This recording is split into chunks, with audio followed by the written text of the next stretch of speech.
हाँ जी दोस्तों, कैसे हो आप लोग। आई होप आपकी प्रिपरेशन बहुत अच्छी चल रही है। आज अपन रिवाइज करेंगे चैप्टर 8। चैप्टर 8 में जो ऐसे दिए हुए वो आज अपन रिवाइज करेंगे। 800 सीरीज दी हुई है बेसिकली, वो मैं आपको आज इसमें से 800 ऐसे 800 रिवाइज करवाऊंगा। ठीक है दोस्तों, रिवीजन स्टार्ट करने से पहले मैं आपको एक बात बता दूं कि अगर आपको ये नोट्स चाहिए, ये नोट्स और इसी चैप्टर के क्वेश्चन बैंक ऐसे 800 के क्वेश्चन बैंक चाहिए, तो आपको मेरे टेलीग्राम चैनल पे मिल जाएंगे। टेलीग्राम चैनल की लिंक मैं इस यूट्यूब के डिस्क्रिप्शन में डाल दूंगा, और ये नोट्स आपको मेरे वेबसाइट के फ्री रिसोर्सेज में भी मिल जाएंगे। ठीक है, तो वहां से भी आप डाउनलोड कर सकते हैं, और उस वेबसाइट की लिंक भी मैं इस डिस्क्रिप्शन में डाल दूंगा, वीडियो के डिस्क्रिप्शन में डाल दूंगा। ठीक है दोस्तों,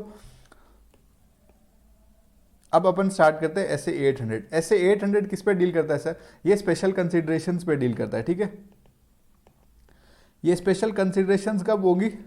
जब हम डील कर रहे हैं with the audit of FS, financial statement की ऑडिट से डील कर रहे हैं। Sir dealing with the audit of FS, ये तो नॉर्मल बात हो गई ना सर। जब फाइनेंशियल स्टेटमेंट की ऑडिट होगी तब ये ऐसे 800 लगेगा, तो इसमें अलग क्या है?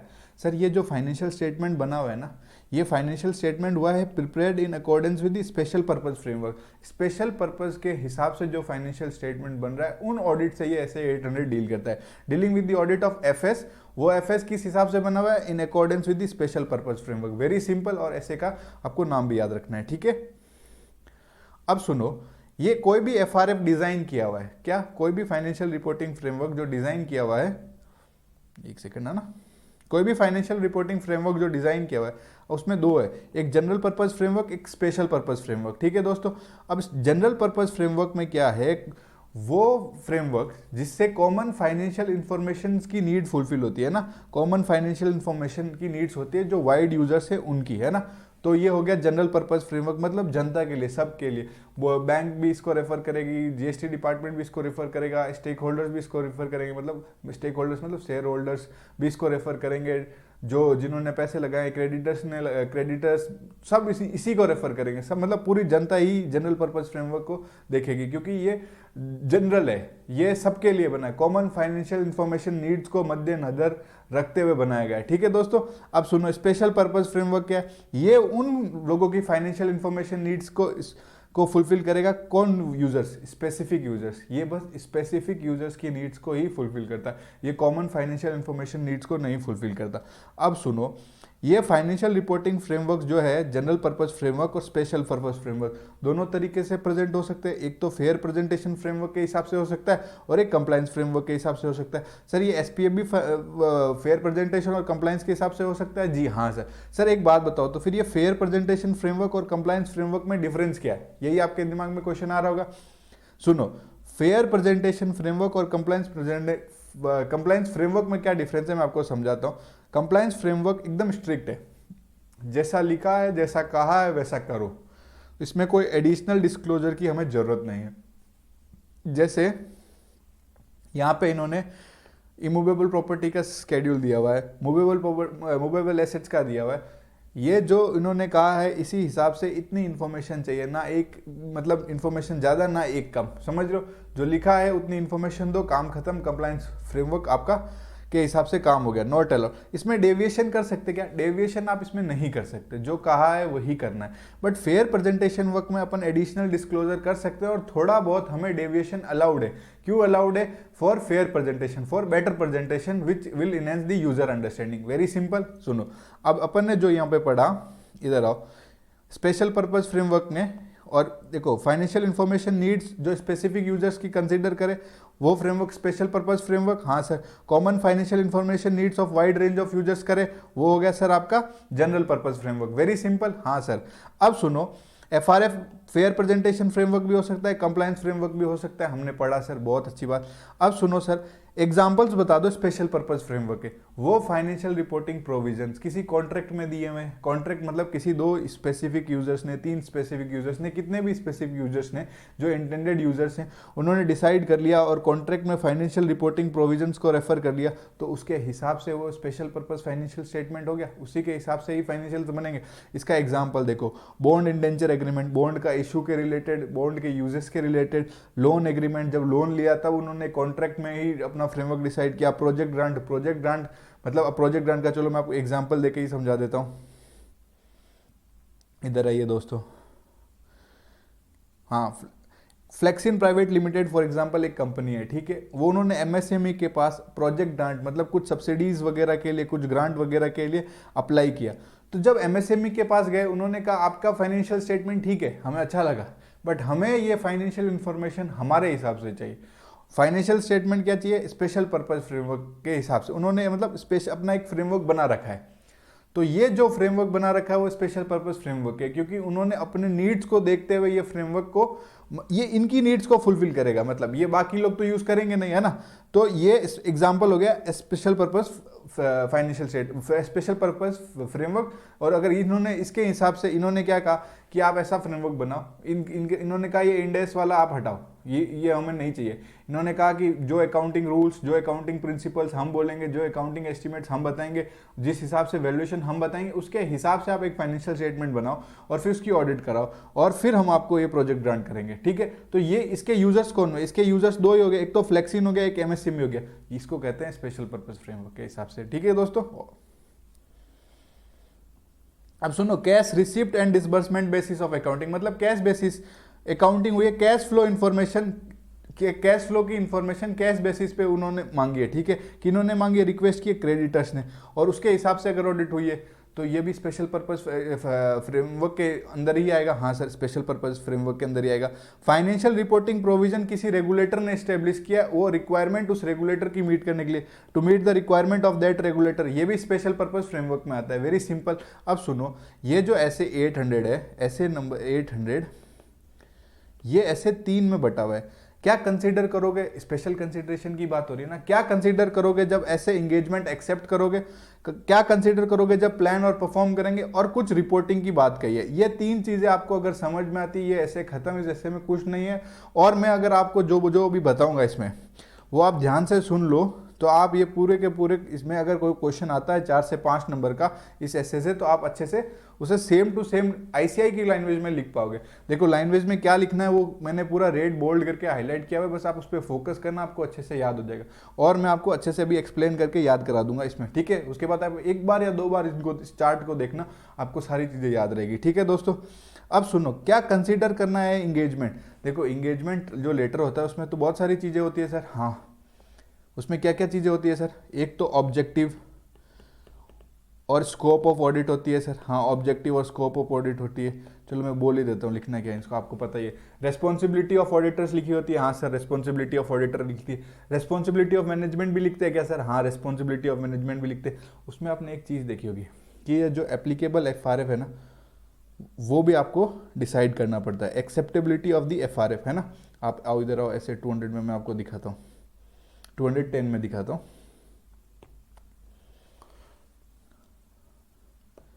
देखो, आइडेंटिफिकेशन ऑफ एप्लीकेबल एफआरएफ, ये आइडेंटिफाई करना है कि एप्लीकेबल एफआरएफ है कि नहीं है, और ये एफआरएफ एक्सेप्टेबल है या नहीं है, ये भी ऑडिटर की रिस्पॉन्सिबिलिटी हो गई। हाँ, मैनेजमेंट की भी रिस्पॉन्सिबिलिटी है कि वो अपना एफआरएफ लगा के रखे, बट ऑडिटर भी तो इवेल्युएट करेगा। हाँ जी सर, कि इन्होंने एप्लीकेबल एफआर के हिसाब से ही काम किया। हाँ जी सर, तो ये एक्सेप्टेबल, इधर आ जाओ, ये डिसाइड करेंगे acceptability of the FRF, financial reporting framework. अब सुनो क्या क्या कंसीडर करेंगे इसमें, इधर आओ मेरी बात सुनो।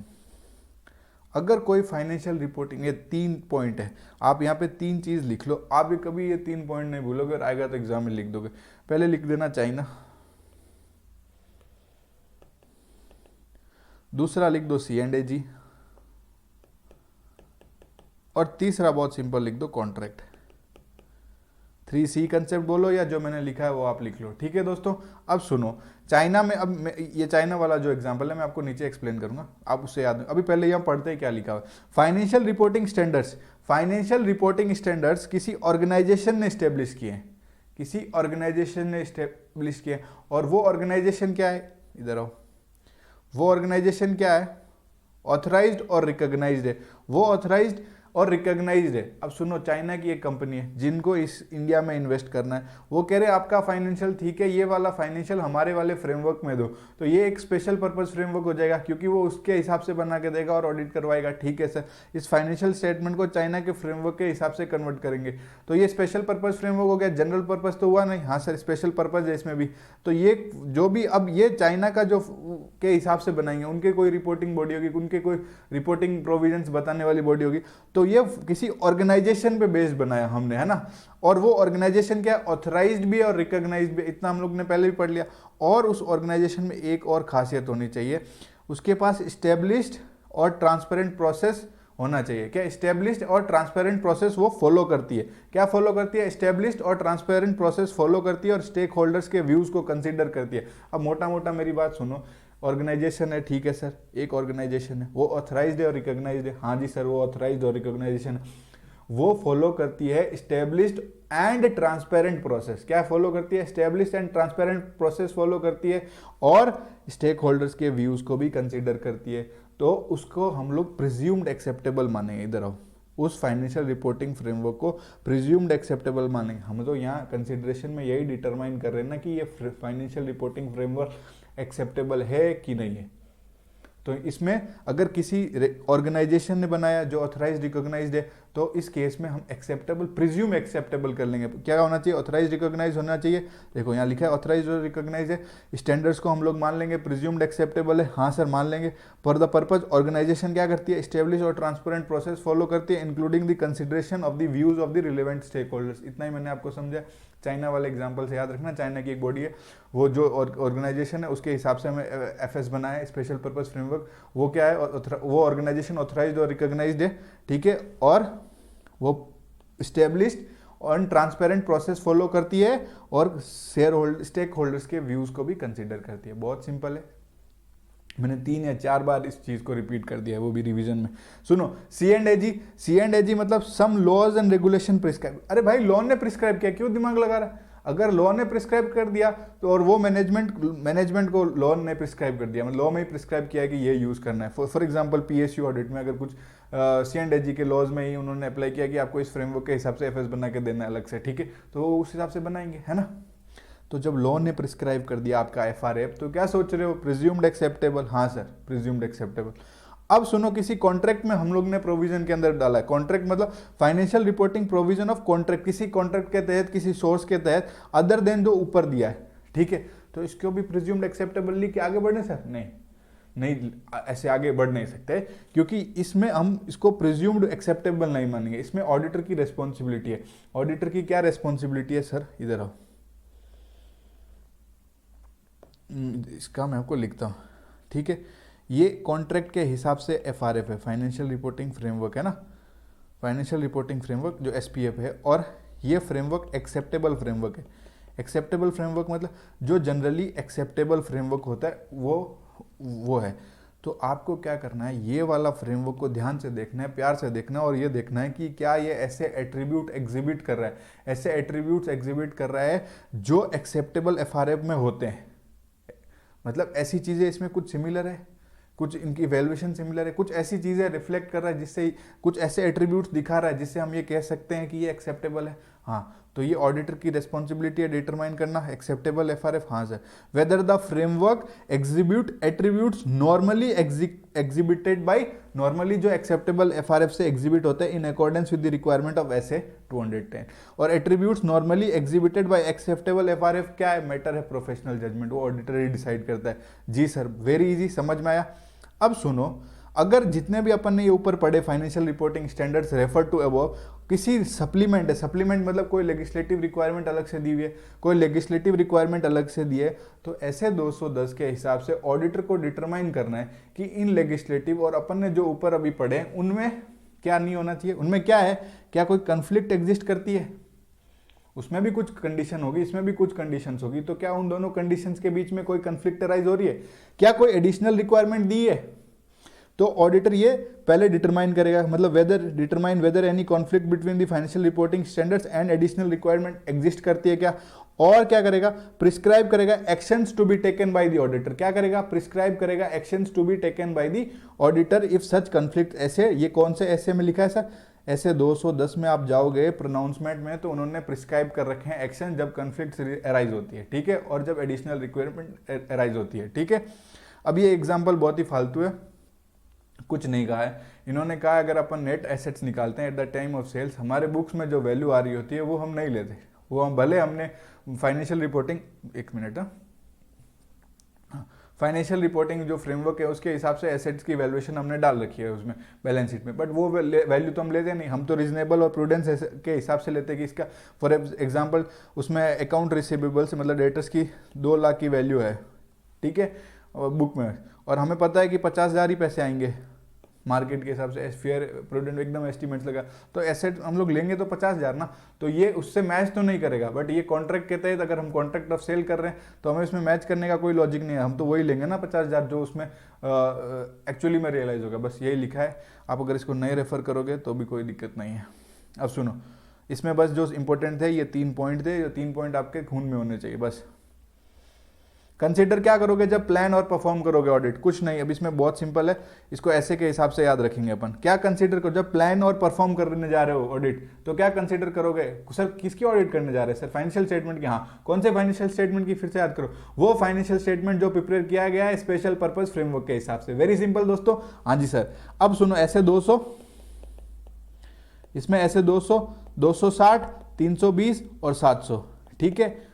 अब मैं पहले सबसे पहले 700 खत्म कर देता हूँ। 700 क्या क्या कह रहा है? जब आप फॉर्म कर रहे हो ओपिनियन और रिपोर्ट कर रहे हो स्पेशल फ्रेमवर्क को, तो ऑडिटर को ऐसे 700 की रिक्वायरमेंट कंसीडर करना। Very simple. अब आ जाओ वापस इधर 200, ये स्पेशल कंसीडरेशन क्या कहता है?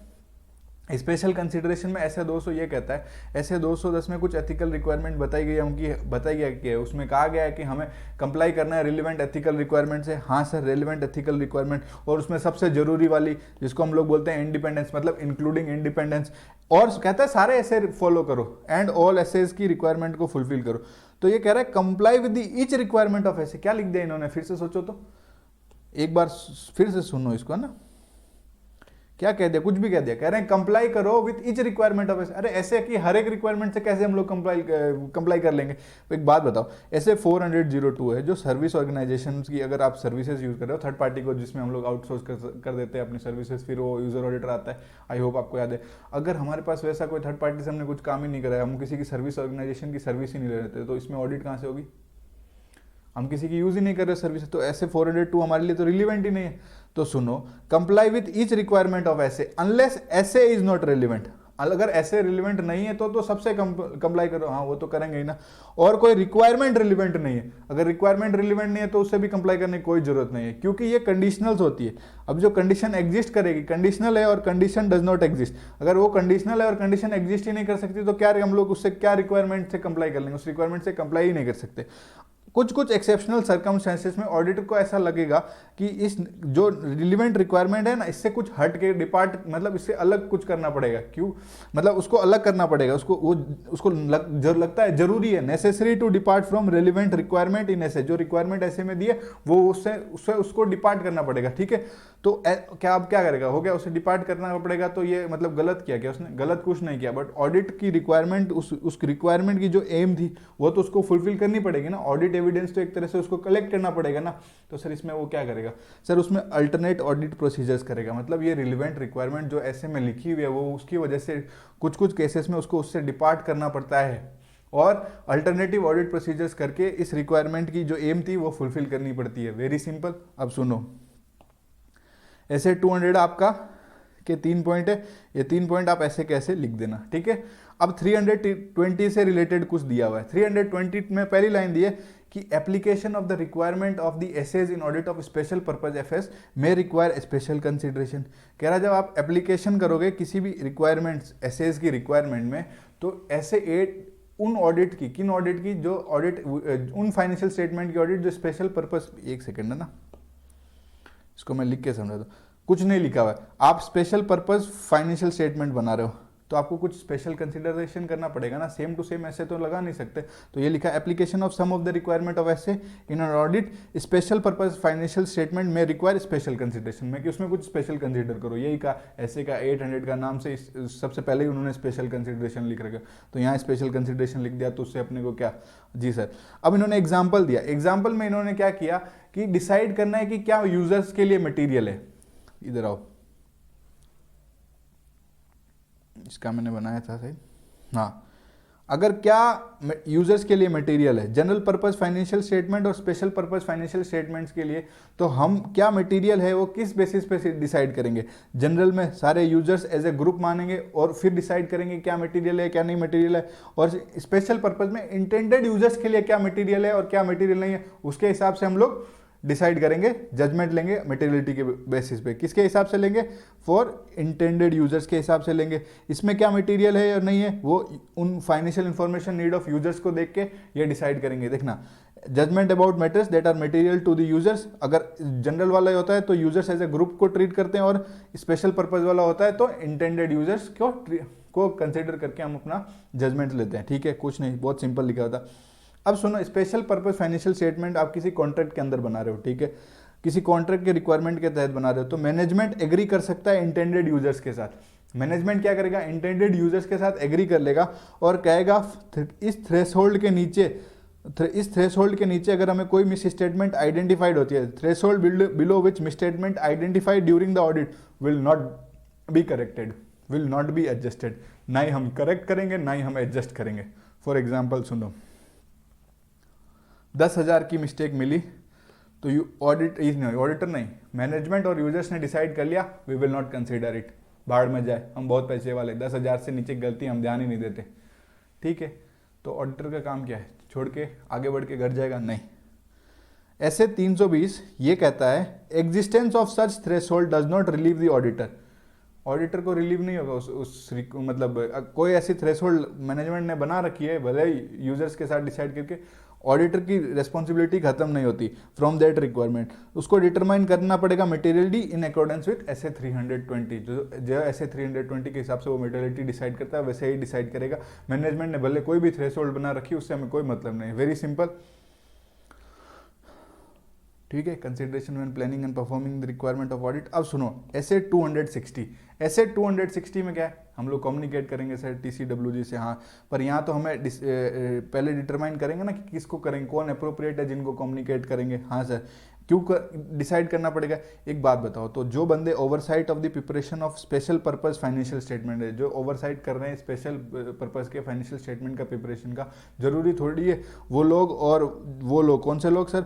जो ओवरसाइट कर रहे हैं जनरल पर्पस फाइनेंशियल स्टेटमेंट वाले, वो लोग सेम है? वो ऐसा तो होगा नहीं, अलग भी हो सकते हैं। इसलिए आपको अप्रोप्रिएट पर्सन डिटरमाइन करके उनको कम्युनिकेट करना है। बहुत सिंपल लिखिए, 700 में आपको बता चुका हूँ। अब सुनो, description of the applicable FRF। सुनो, ये वाले और ये वाले पॉइंट्स आपको भूलने नहीं है, मैं आपको कसम से बता रहा हूँ।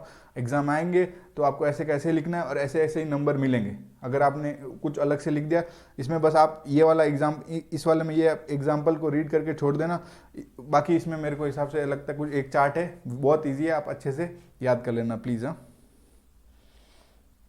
Description of the applicable FRF, जो आपने FRF एप्लीकेबल वाला जो देखो, ऐसे 700 क्या कहता है पता है? कि आप जो ऑडिटर को क्या करना पड़ेगा? इवेल्युएट करना पड़ेगा कि ये जो फाइनेंशियल स्टेटमेंट है ना, ये फाइनेंशियल चाहे जनरल पर्पज वाला है तो जनरल, या स्पेशल पर्पज वाला स्पेशल, वो डिस्क्राइब कर रहा है या फिर रेफर कर रहा है। रेफर और डिस्क्राइब दी एप्लीकेबल FRF, जो एप्लीकेबल FRF है उससे डिस्क्राइब करता है और उसी को रेफर करता है। ठीक है दोस्तों, वेरी सिंपल। और अगर कोई कॉन्ट्रैक्ट है, मतलब कोई कॉन्ट्रैक्ट के अगर कोई फाइनेंशियल स्टेटमेंट बनाए, तो उन फाइनेंशियल स्पेशल पर्पज वाले फाइनेंशियल स्टेटमेंट में कोई सिग्निफिकेंट इंटरप्रिटेशन कॉन्ट्रैक्ट को जो समझने के लिए जरूरी है, तो वो आप प्लीज़ उसमें एडिक्वेटली डिस्क्लोज कर देना। जी सर, कर देंगे। ऐसे 800 डील क्या करता है? अगर आप ऑडिट रिपोर्ट दे रहे हो ना स्पेशल पर्पज फाइनेंशियल स्टेटमेंट में, देखो इसमें सबसे जरूरी क्या है? ऑडिटर रिपोर्ट्स को मैं डिस्क्राइब करना पड़ेगा कि पर्पज क्या है ये स्पेशल पर्पज फाइनेंशियल स्टेटमेंट बनाने का, और इंटेंडेड यूजर्स कौन है, और एक रेफर कर देगा नोट, किसमें? उसी स्पेशल पर्पस फाइनेंशियल स्टेटमेंट में, दैट कंटेन दैट इन्फॉर्मेशन। कौन सी इन्फॉर्मेशन? डिस्क्राइब द पर्पस और इंटेंडेड यूजर्स वाली इन्फॉर्मेशन। Very simple. अब सुनो, मैनेजमेंट के पास चॉइस है FRF की, मैनेजमेंट के पास क्या है? चॉइस है FRF की in the preparation of such FS। अगर देखो इधर आओ, खाली जगह कहाँ है? मैनेजमेंट के पास एक FRF A है, B है और C है। ठीक है, A B C 3 FRF है। तो वो तो किसी तीनों में से जो भी चॉइस कर रहा है तो उसकी तो ये रिस्पॉन्सिबिलिटी तो है ना। फॉर एग्जांपल उसने बी चॉइस किया, ठीक है, तो उसकी रिस्पॉन्सिबिलिटी क्या है, इधर अब यहाँ पे समझ में आएगा कि उसके पास चॉइस तो है एफआरएफ की, बट उस जहाँ जब वहाँ पे वो एक्सप्लेन करता है ना management, explanation of management responsibility में उसको क्या करना पड़ेगा, एक रेफरेंस देने पड़ेंगे हमें कि to its responsibility for determining that applicable FRF is in the circumstances. क्या कि मैनेजमेंट की रेस्पॉन्सिबिलिटी है कि कौन सा एप्लीकेबल एफआरएफ डिसाइड करना, ये रेस्पॉन्सिबिलिटी एट द एंड तो मैनेजमेंट की है ना, तो हम लोग एक इस चीज का रेफरेंस दे देंगे, ठीक है सर।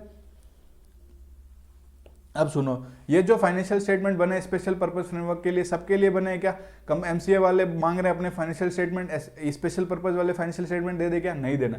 स्पेशल पर्पस किसके लिए, मे बी इनके अलावा यूज तो नहीं होते बट मे बी यूज हो सकते हैं दूसरे लोग से, may be use for other than those person which are intended. तो ऑडिटर को क्या करना पड़ेगा कि कोई मिसअंडरस्टैंडिंग ना हो, इसलिए अलर्ट कर दे यूजर्स को, ठीक है, अलर्ट्स कर दे यूजर, उसमें वो लिख देगा और मैं आपको दिखा दूंगा, उसमें एक क्वेश्चन में दिया हुआ है, तो अलर्ट कर देगा यूजर्स को कि that financial statement are prepared in accordance with special purpose framework and therefore may not be suitable for other purpose, other purpose के लिए सुटेबल नहीं है। Very good sir.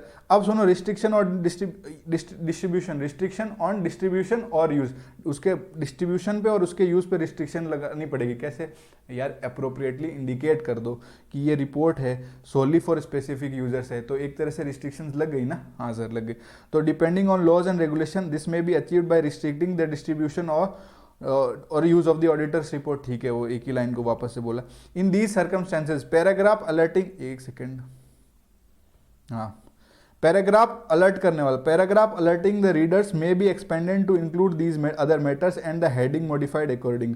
ये कुछ नहीं कर रहा है, मैं आपको इसको अभी एक्सप्लेन करता हूँ, क्वेश्चन में एक्सप्लेन करता हूँ।